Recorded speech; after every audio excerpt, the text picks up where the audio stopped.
Steve here. And Larson, welcome to Going in Rock Down, the only top 10 countdown type show right here at youtube.com/Steven Larson. That's true. That is true. This is emphasis, not me drinking too much coffee, even though I have had too much coffee today. Keep the plug short. We're on Patreon, Pro Wrestling Tees. We've got our own merch store, friendomarket.com. Do you have Graphic? Graphic is there. Go there. We have this package, Slayus package, shirt, postcard, 3 stickers. And tomorrow, best value. Extreme Rules live stream reaction. Yeah, we're having a sale. Stream. We're having a sale. $25 all day tomorrow. And if you order it during our reaction live stream, I will say your name out loud in front of the entire 1,000, 2,000, 3,000 people who are going to be watching.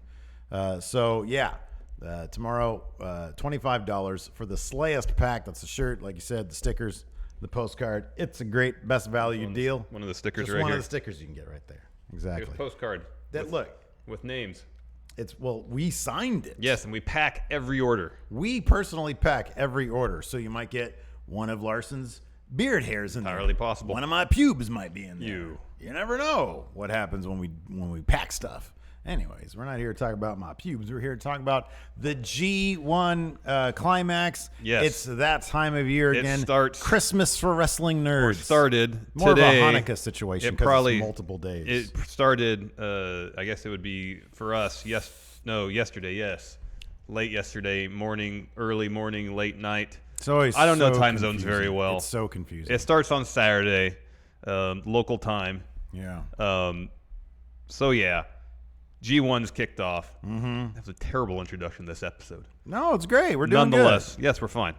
I just don't know time zones very well. Time zones can be very confusing because they're ahead of us. They're way ahead of us. They're like 18 hours ahead of So us. I right? always just know, like, whatever day they're kicking off things, it's the day before for us. So Saturday, so it'll be Friday night, early Saturday morning for us. Yeah, right. That's my understanding. Okay. Yeah. It usually happens late at night, the night before, or early morning if you're on the East Coast. We're on the West Coast.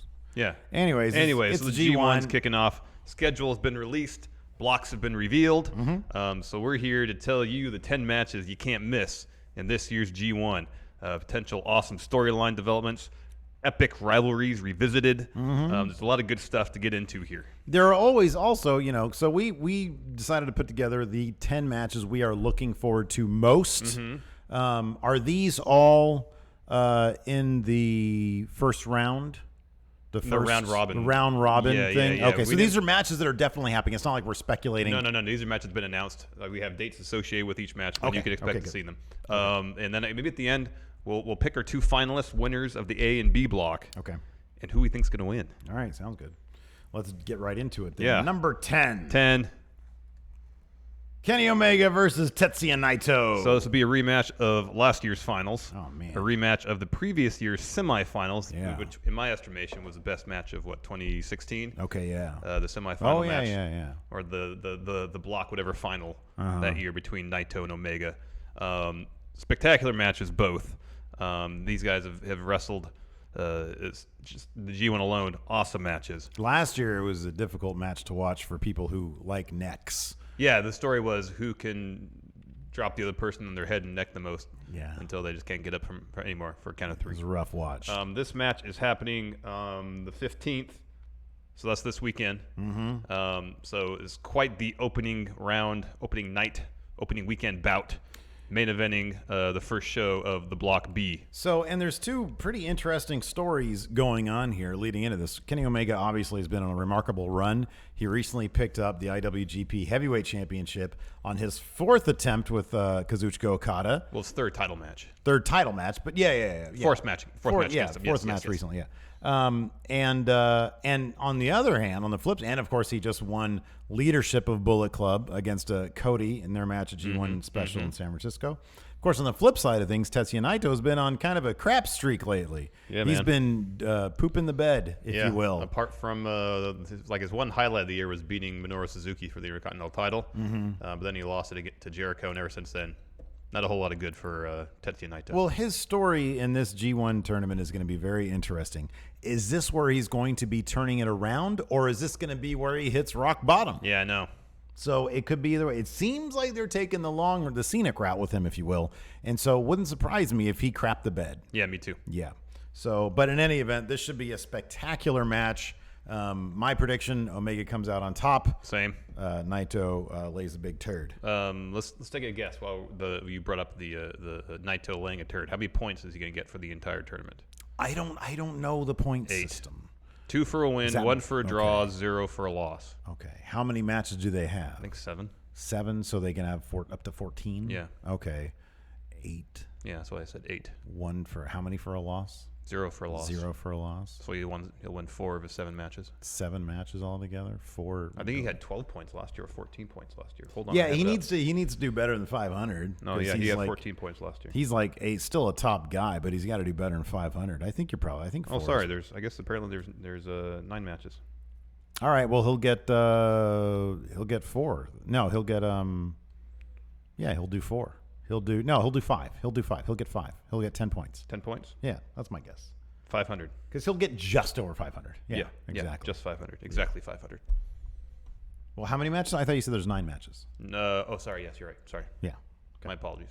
It's okay. I'm the math guy. The math guy right here. I mean, I'm the one that got named calculus. I should be calculus the math guy. Isn't actually math, though. There's way too many letters concerned there. Way too many letters in calculus. Well, it's all theoretical math. Yeah. Oh, I'm the math guy. Blew my up. I'll be the math guy. I'm math guy. No, you're the tech guy. I'll be math guy. Oh, okay. 2 plus 3 is 5, right? Fair enough. Yeah, well, I'm math guy. Just like I'm the design guy, you're the music guy. Yeah. Right. Great. Number 9. 9. Kota Ibushi versus Zack Sabre Jr. Man, 2 of my favorite wrestlers right now in the world. Kota Ibushi versus Zack Sabre Jr. What day is this going down, Larson? This day, the day is July 15th, same day as Omega Naito. Stacked first day for the B block. These 2 gentlemen have met before. Last year's G1, they were in the same block, Block A, and Kota Ibushi won that match.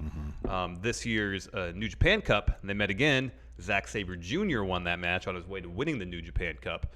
So this is a bit of a rubber match between the 2 of them. I mean, Zack Sabre Jr., especially through the New Japan Cup, was just submitting everybody. He's had a pretty good 2018 in New Japan Pro Wrestling, I don't know what his fortunes are going to turn out to be in this year's G1. I don't really think he's probably going to win, considering he won the New Japan Cup. Yeah. However, he'll put on some spectacular matches, including this one against Kota Ibushi. I feel like Ibushi's going to pick up the win here, though. Well, it's kind of interesting. They might do the thing with Ibushi, since this is early in the tournament, where he goes down early and then finishes strong. That's what happened last year. And moves on, yeah. I could see him maybe playing that out again and hitting the final this time, because I do think that he's going to win the G1. That's sort of, right. I got that happening.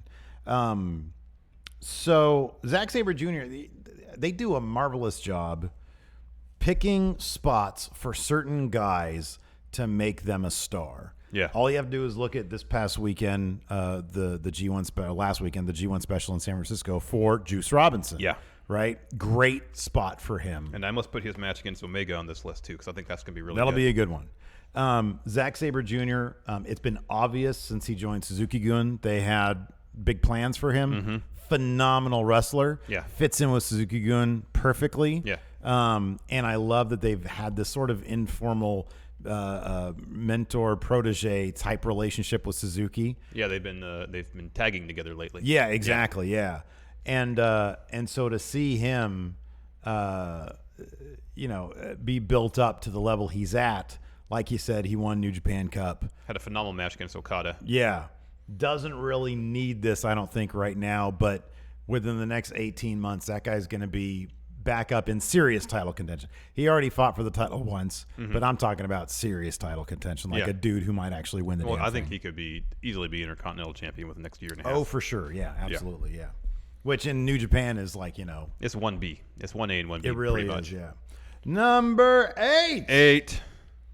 Kazuchika Okada versus Jay White. Switchblade Jay White. Yeah.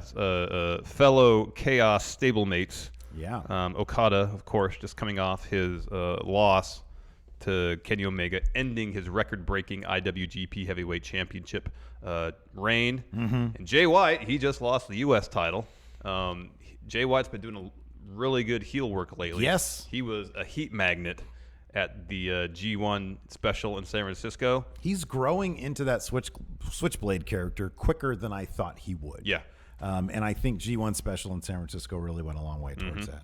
Yeah, he was a heat magnet. So to see him and Okada, who right now is sort of vacation Okada, to see them go at it as, fellow Chaos members, it came off when they signed him to Chaos as Okada basically recruited him. Because, and they made it a huge deal. Yeah, exactly. They had the press conference. That still was from the press conference. Right, yeah. And so, this is going to be a lot of fun. This is going to be the amount of stuff Jay White can learn just from being in this match is very exciting. Add another notch to his belt. How do you see Jay White faring in the G1? 11 points. Out of a potential 18? Yeah. Okay. 5 wins, 1 draw. Okay. I feel like he's going to do well. Maybe. I mean, he just lost that U.S. title. They got to keep him strong somehow. So maybe he'll go into the finals. The dynamic here between Okada and Jay White going to the finals will be interesting. To see, Okada, leader of Chaos, Jay White kind of representing the more heel aspects of Chaos. He's the most heel Chaos guy, isn't he? Yeah. Ishii's lovable. Yano's definitely lovable. Everybody loves Okada now. Yeah. Especially because he's vacation Okada. Well, I wouldn't discount Okada's chances in this tournament just because he's got the red pants and seems to be on vacation. He's a threat to win the whole thing, man. No, man, he's vacation Okada. He's coasting. You don't win when you coast. He doesn't care. No, he cares. Kayfabe doesn't care. Yeah. Shoot, he does care. Yeah. But that could turn around real fast. Who's a bigger heel than Switchblade in Chaos? I don't think there is one. No, there isn't one. He's like pure heel, man. Yeah. Ooh, all right. Very interesting. Number 7. Sorry. Tetsuya Naito versus Sanada. As far as I can tell, and granted I took about a minute to research this, I don't believe these two have ever had a match against each other while they've been members of LIJ. Ooh. I can double check. You don't have to double check. Previous okay. years of the G1. Yeah. That would be so last year Sanada was in the G1 and he was not in the same block as Naito. This year he is. So at least in the G1, this is the first time they've ever met each other. Sanada always sort of on the down low popular. People really like him. He's got a great look. He's very athletic. Oh, yeah. And he's developing into a decent wrestler in the ring. He's really good. And yeah. You got to watch the interview. When I say decent, I mean compared to like Okada and Naito. Yeah. You got to watch the interview he did before his title match against Okada. It was exceptional. Yeah. I got to check really that good. Out. So yeah, this will be interesting because they're both LIJ members. I mean, if we really think this is going to be the Naito hitting rock bottom story, what better way for him to do that than to lose to his own sub stablemate? I know. Not sure about all that. I know. And they can potentially, I don't think they will, but they might start hinting at a story of dissension within LIJ because Naito isn't winning. Yeah, man. You kind of need your top dog to get some dubs, and then especially ticking time bomb. He's got that busted up neck. Somebody's got to power grab. Anyways, number 6. Tanahashi versus Minoru Suzuki. Rematch from an Intercontinental title match that took place at New Beginning in Sapporo earlier this year where Suzuki beat Tanahashi for the Intercontinental title.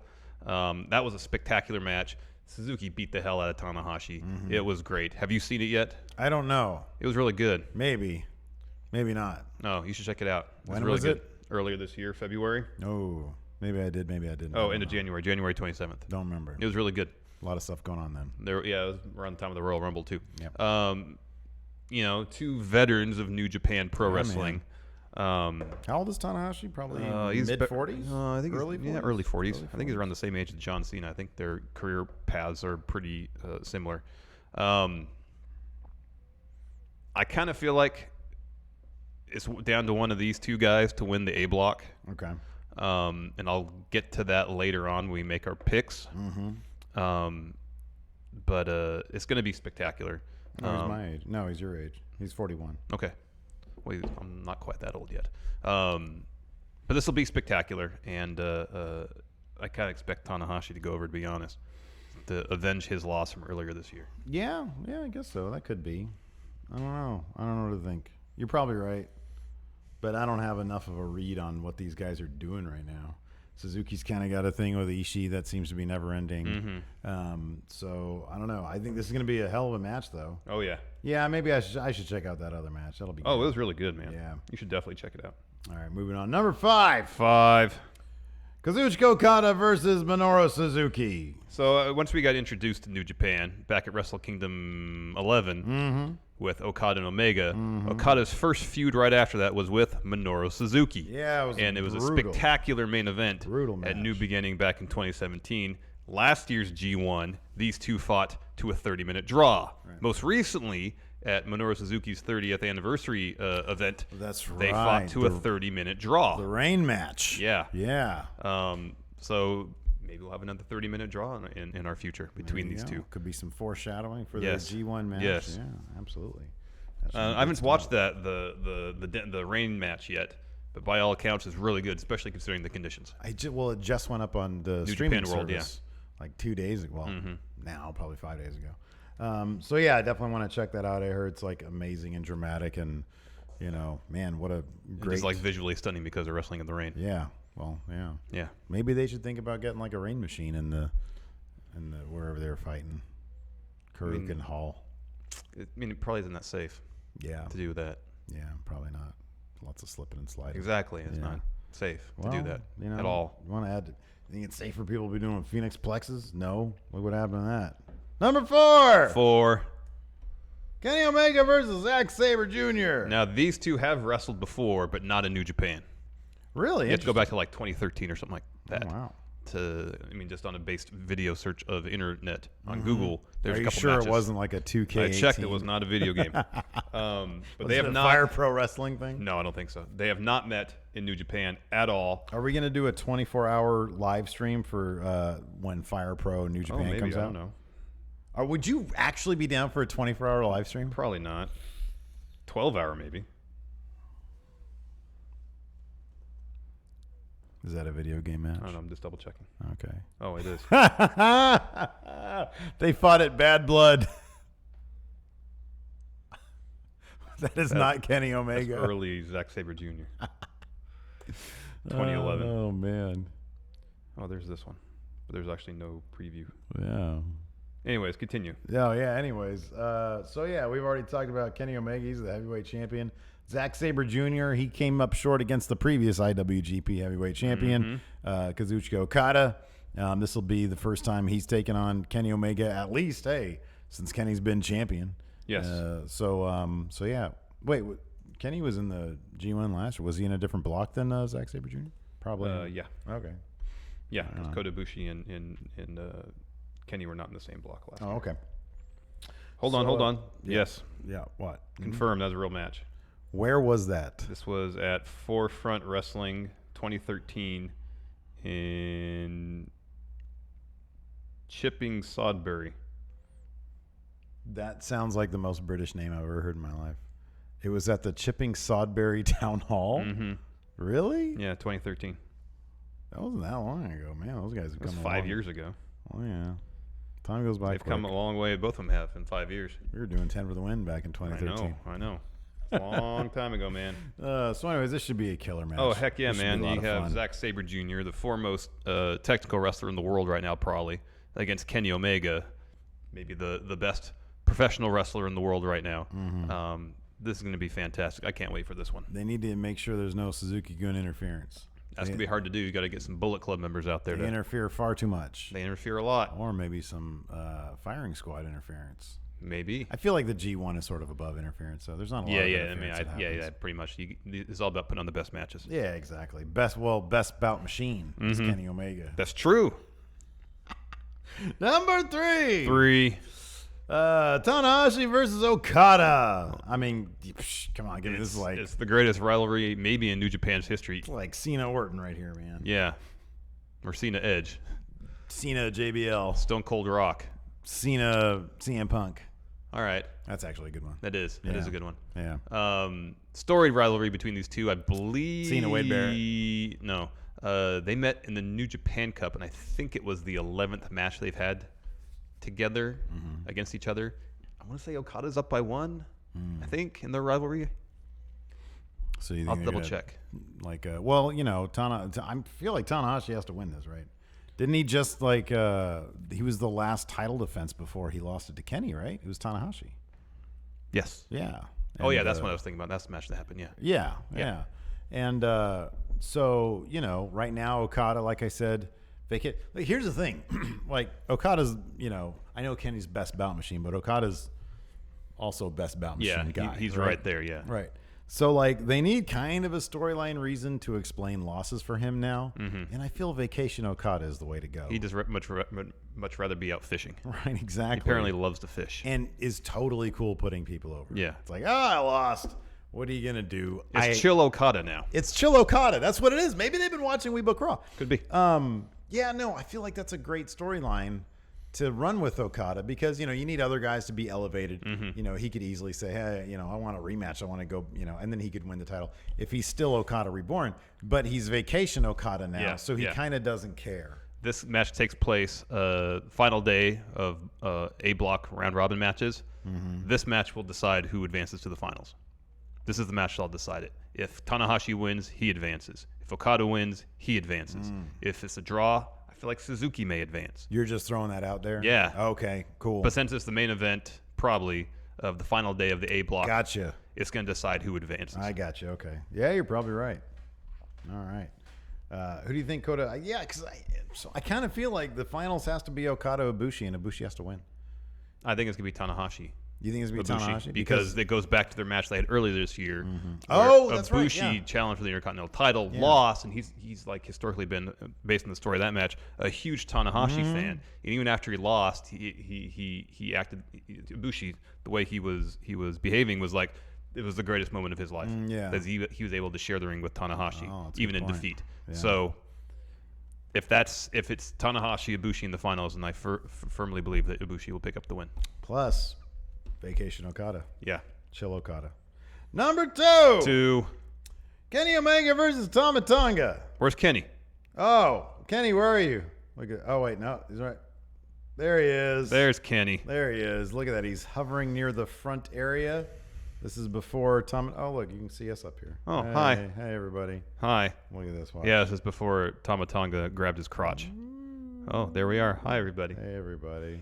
So, of course, the events at the end of G1 Special in San Francisco really heightened the tensions amongst the Bullet Club. Ooh, yeah. So now we seem to have this separate sub-faction to Bullet Club, Firing Squad. They think they're taking it to main Bullet Club. Yeah, well, they want to take over main Bullet Club. Seems they like said, it. All this drama is too much. Why they didn't assert themselves before the drama got resolved is beyond me, because it was drama free for like several minutes. Yeah. And then Firing Squad comes in. They brought the drama back up. They elevated the drama level back up. And then Tama Tonga reached down. He grabbed his entire dick and balls. And like maybe even, it was really deep. I feel like he had a finger on either the taint or butthole or both. And then like, one slow, firm, just handshake. Yeah. But instead of a handshake, it was his junk. Just grab and pull it slightly upward. Yeah. And that was it. It was a big old adjust. Yeah. Well, no, I think it was a sign. He was saying something with it. Oh, I thought someone was pinching. I thought you don't think someone was pinching? No, I believe he was trying to say something. He was out there. He's like, these jeans are too tight. There, that's perfect. No, there was purpose. He needs to breathe. A grander purpose behind that gesture than just readjusting himself. So this is going to be a lot of fun. I think this is going to be sort of a preview of a larger feud that we're going to get between Kenny Omega. I would not be surprised if this match main events the next U.S. show in Long Beach on September 30th. Yeah, that could. Because this one's going down July 21st, so pretty relatively early in the tournament, second weekend. Yeah. Tama Tonga has to win this. Yeah, I would think because Tama he's obviously Tonga. not going to beat Omega for the heavyweight championship, nor is he going to beat him for leader of Bullet Club. Tama Tonga doesn't seem like the kind of guy who, once he gets beat, like he's just going to fall back in line as a soldier, though. Yeah, no. So I kind of feel like I'm hesitant to say he's going to start a sixth faction. Well, seventh? Do we consider Taguchi Japan an actual faction? Yes, I do. Well, you do. I don't think I do. Taguchi Japan, Chaos, Suzuki Gun, Bullet Club, LIJ. That's the 5. So a sixth. Maybe. Okay. So I don't know. He might, maybe not. There are a couple people out there who are factionless. But even just a Bullet He can Club. seriously poach several members of like Chaos, and they wouldn't even know. Yeah. Well, even within Bullet Club, we haven't heard from Bad Luck Fale yet. Fale. We haven't heard from Bone Soldier yet. Ishimori. That's correct. Yeah. So who knows, where their allegiances lie. Yeah. We don't know. We don't know. We'll hopefully find out soon. Yeah. So this is just to be a lot of fun. Number one. Kenny Omega versus Kota Ibushi. Of course. It's the match we're all looking forward to. It's taking place, same building where they had their epic match in 2012, Budokan. Yeah.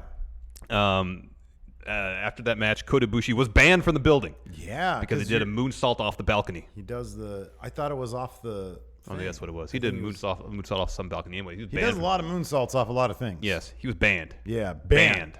Like Adam May, I'm from this office. No, he's not banned from the office. Banned. He's not. From the office. No, he's not. When is episode 4 going up? Hopefully today. Is it already up or no? Hopefully. No, this goes up in the morning, right? Yeah, so that'll go up in the afternoon. It'll go up in the afternoon. Either Saturday, today, or tomorrow, Sunday. It's going up this weekend. Cool. What was I going to say? Anyways, Kenny Omega's already said that he doesn't know if he can go all out during this match because in his mind, he always thought if they were ever to wrestle again, it would be on the largest stage in New Japan, Tokyo Dome. Yeah. So he's already kind of planted the seeds of him not be able to win this match. Yeah. All right. And if he does lose, it really increases the chances that Kota Ibushi will win his block in the whole tournament. Yeah. And then Kenny will get his wish, main eventing Wrestle Kingdom against Kota Ibushi. There you go. What better way to entice a guy to stick around and not go to WWE? Or, hey, in Kenny's mind, what better way to leave New Japan and go to WWE than by having a best bout machine match?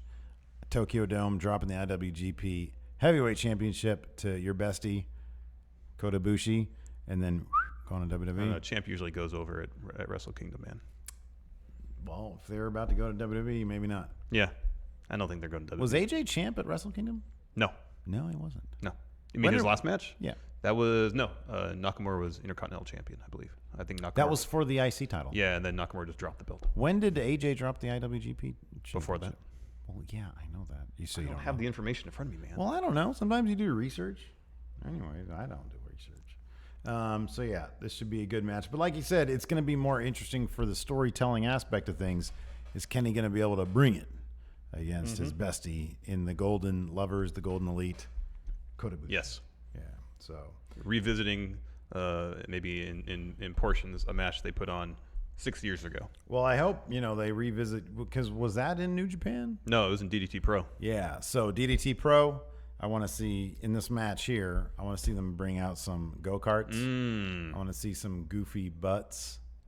Maybe they can each have blow-up dolls as tag team partners, or in their corners at least. Or like children that also wrestle, because they do that. They used to do that. Joey Ryan was their heavy metal weight. Yeah, he could be there. Yeah, could have been H champion. Yeah, could have been.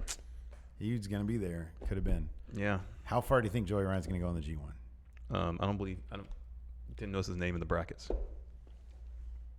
He's not in the G1, man. You're right. Are we gonna do picks or something? Oh yeah, we kind of did already. Finals: Tanahashi versus Kota Ibushi. I mean, Kenny said he wants a feud against Tanahashi too. Yeah. But I kind of feel like it's got to be Kota Ibushi. Ooh, Tanahashi, huh? But either of them could win, Tanahashi or Ibushi. But I'm saying that's my Block A winner, Tanahashi. Block B winner, Kota Ibushi. Every time I make a pick for a New Japan tournament, I'm way off. Oh yeah, it's going to end up being Okada versus Naito again. Right, I know exactly. It's going to be Jay White versus, I don't know, who's in the other block? Juice Robinson. Exactly. There you go. Perfect. So, yeah. Anyways. What's your final pick, Okada and Ibushi?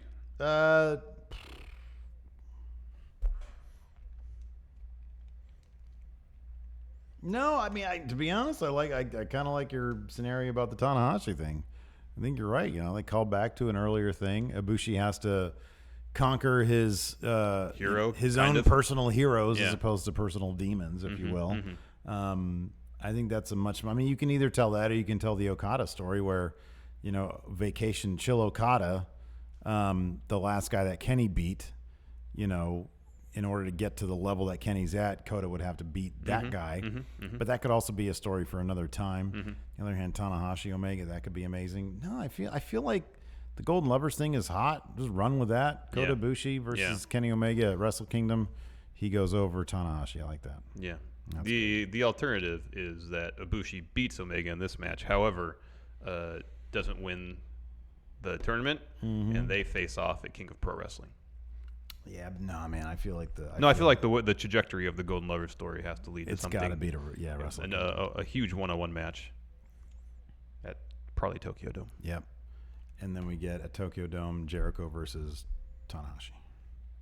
Have we seen that yet? No. That's the one we haven't seen. Well, we haven't seen Jericho Okada either. Okada either. That's right. Oh, that'd be perfect for Chill Okada. Because what does he care now? Maybe they can give him a kick in the pants to stop being so chill. Could be. Yeah. With Mean Jericho. With Mean Jericho. Do you think they're going to have Jericho carry that title all the way to Wrestle Kingdom? That's a long time still. That's 6 months. He can drop it to Tanahashi in the meantime. All right. Somewhere. King of Pro Wrestling. That's between now and then. It's in October, yeah. Yeah, that's like their Survivor Series. Kind of, yeah. Yeah. Cool. Right on. Anyways, that's it for the show. Thanks so much for watching. Until next time, I'll talk to you guys later. Bye.